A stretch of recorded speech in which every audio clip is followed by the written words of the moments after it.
హల్లెలూయా. దేవుని నామానికి మహిమ కలుగునుగాక. ప్రభునందు ప్రియమైన దేవుని బిడ్డలారా,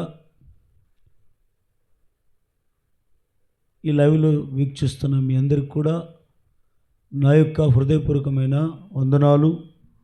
దేవుడు మిమ్మల్ని మీ కుటుంబాలను దేవుడు సమృద్ధిగా ఆశీర్వదించునుగాక.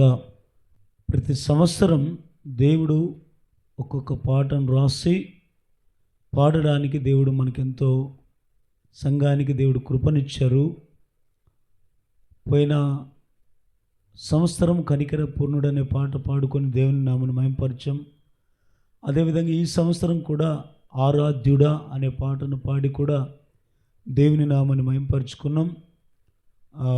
యూట్యూబ్లో మన యూట్యూబ్ ఛానల్లో ఇవన్నీ కూడా అప్లోడ్ చేయబడ్డాయి.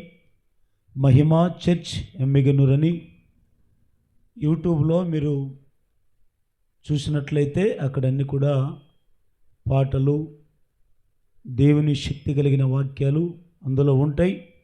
మీరు ఖాళీగా ఉన్న సమయంలో ఆ వాక్యాలు వినండి, పాటలు పాడుకొని దేవుని నామాన్ని మహిమపరచండి. అదేవిధంగా కాకుండా అనేకులు కూడా ఈ యూట్యూబ్ ఛానల్ను షేర్ చేయండి, అనేకులు కూడా పరిచయం చేయండి.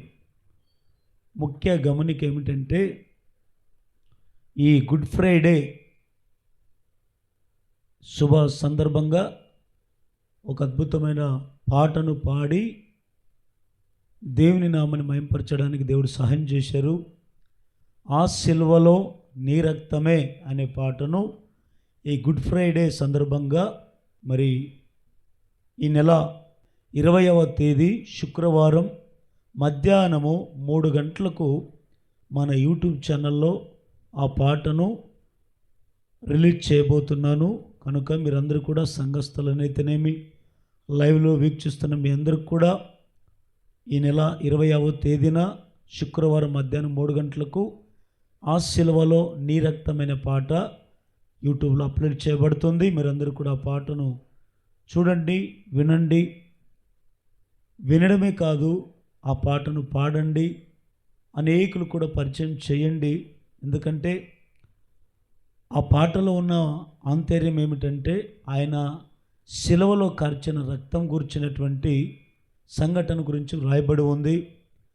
ఆయన శిలువలో కార్చిన రక్తం మనల్ని ఏం చేసింది, ఆ రక్తం ద్వారా మనకు కలిగే మేలులేమిటో ఈ పాటలో అన్నీ కూడా రాయబడ్డాయి. చాలా అద్భుతమైన పాటను కనుక మీరందరూ కూడా ఎవరు కూడా మిస్ కాకుండా మీరందరూ కూడా ఆ పాటను విని ఆశీర్వదించాల్సిందిగా ప్రేమతో మనవి చేస్తున్నాను.